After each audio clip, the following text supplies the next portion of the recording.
ऐसे में कोई भी विवाद यदि है तो वो सार्वजनिक नहीं होना चाहिए। आप गार्जियन हैं तो गार्जियन के नाते से आपको अंदर बैठ करके निपटाना चाहिए। एक दूसरे पे आरोप प्रत्यारोप हो रहे हैं, राजनीतिक गोलबंदी हो रही है। ऐसे में दर्शक बनी हुई जनता और हम सब विपक्षी दल अपने आप को ठगा महसूस कर रहे हैं। कानपुर के डीएम जितेंद्र प्रताप सिंह और कानपुर के सीएमओ हरिदत्त नेमी के बीच कागजी जंग चल रही थी। इसी बीच भाजपा के दिग्गज विधायक और विधानसभा अध्यक्ष आमने सामने आ गए। कानपुर के दो अधिकारियों के विवाद में भाजपा में लेटरबाजी का माहौल बन गया। 3 दिग्गज नेता ने सीएमओ की तरफ से तो एक दिग्गज नेता ने डीएम की तरफ से लेटर जारी किया। इसी बीच समाजवादी पार्टी के विधायक अमिताभ बाजपेयी ने एंट्री मारी। अमिताभ बाजपेयी ने भाजपा पर कई सारे गंभीर आरोप लगाए। शहर में 2 अधिकारियों की लड़ाई में भाजपा में घमासान मची हुई है। अब सपा विधायक अमिताभ बाजपेयी भी खुलकर सामने आ गए। दरअसल कानपुर के डीएम और कानपुर के सीएमओ के बीच सरकारी कामों को लेकर विभागीय कार्रवाई के लिए लेटर जारी किया गया, जिसके बाद से पहला पत्र विधानसभा अध्यक्ष ने कानपुर के सीएमओ हरिदत्त नेमी के तारीफ करते हुए जारी किया। फिर एक के बाद एक 4 लेटर पूरे सोशल मीडिया पर घूम रहे हैं। कानपुर से गोविंद नगर विधायक सुरेंद्र मैथानी ने सीएमओ के पद से लेटर जारी किया। इसके बाद भाजपा के एमएलसी अरुण पाठक ने सीएमओ की तारीफ करते हुए लेटर जारी किया। मामला यहां नहीं थमा। बिठूर से विधायक अभिजीत सांगा सीएमओ को भ्रष्टाचार उजागर करते हुए उप मुख्यमंत्री को एक पत्र लिख दिया। फिर क्या राजनीति माहौल गर्मा गया। राजनीति गर्मी के बाद अब जनता सवाल पूछ रही है, नेताजी शहर में आपने कितना विकास किया।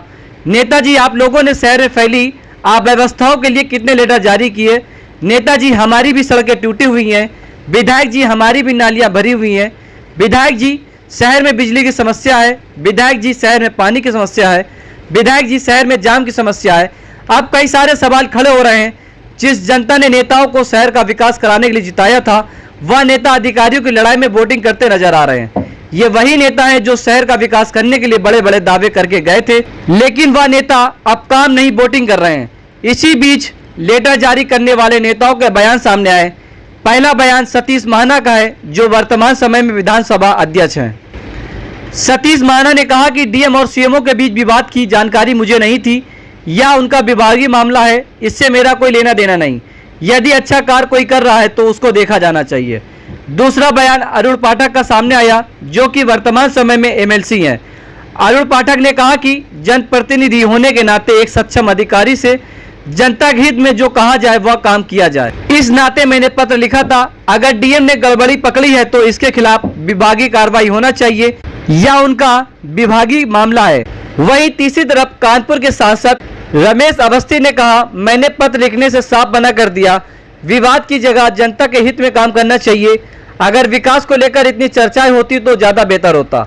वहीं चौथा बयान विधायक सुरेंद्र मैथानी का है। सुरेंद्र मैथानी ने कहा कि अधिकारियों के बीच इस तरह विवाद अच्छा नहीं है। डीएम सभी विभागों के प्रमुख होते हैं, उन्हें अधिकारियों और कर्मचारियों से कैसे काम करवाना है इसका ध्यान रखना जरूरी है। 5वां बयान विधायक महेश त्रिवेदी का है। महेश त्रिवेदी ने कहा कि सीएमओ की अनियमितताओं के संबंध में डीएम की ओर से जो पत्र प्रमुख सचिव स्वास्थ्य के लिए लिखा गया था, इस संबंध को लेकर हमने मुख्यमंत्री को पत्र लिखा है कि मामले की जांच कर जो भी दोषी उस पर कार्रवाई करें।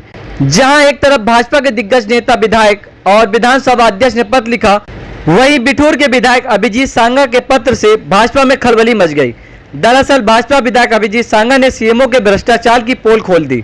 अभिजीत सांगा ने कहा कि सीएमओ के संरक्षण में कई अवैध अस्पताल चल रहे हैं। इन अस्पतालों में इलाज के नाम पर आम जनता से लूट की जा रही है। इसी वजह से सरकारी अस्पताल में ध्यान नहीं दिया जा रहा, इससे सरकारी व्यवस्था खराब हो रही है। इसको लेकर अभिजीत सांगा ने सीएम को पत्र लिखा है।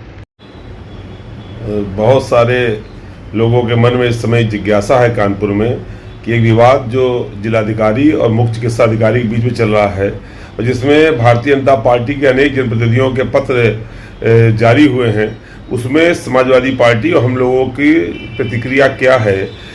तो हम ये कहना चाहते हैं कि हम लोग प्रतिक्रिया इसमें एक दर्शक की है, और वो दर्शक वो आम आदमी जो अपने आप को इस पूरी लड़ाई में ठगा महसूस कर रहा है, जो इन 2 पार्टों के बीच में पिस रहा है, और कहीं ना कहीं ये इंगित करता है कि सरकार जो अपने आप को भ्रष्टाचार पे 0 टॉलरेंस का दावा करती है, वो किस प्रकार से भ्रष्टाचार में लिप्त है। एक दूसरे पे आरोप प्रत्यारोप हो रहे हैं, राजनीतिक गोलबंदी हो रही है। ऐसे में दर्शक बनी हुई जनता और हम सब विपक्षी दल अपने आप को ठगा महसूस कर रहे हैं और कहीं ना कहीं हम ये महसूस करते हैं कि लड़ाई जिलाधिकारी और सीएमओ की नहीं है, ये लड़ाई कहीं ना कहीं बड़े स्तर पे दिए गए प्रश्रय की है और ये लड़ाई कहीं ना कहीं मुख्यमंत्री और उप मुख्यमंत्री के बीच में वर्चस्व की लड़ाई दिखाई पड़ रही है। जो जिसके गोल का है वो उसके पक्ष में प्रतिक्रिया दे रहा है, लेकिन इसका अंतिम परिणाम ये कि कानपुर जनता अपने आप को ठगा महसूस कर रही है और भ्रष्टाचार को होते हुए देख रही है और बर्दाश्त कर रही है।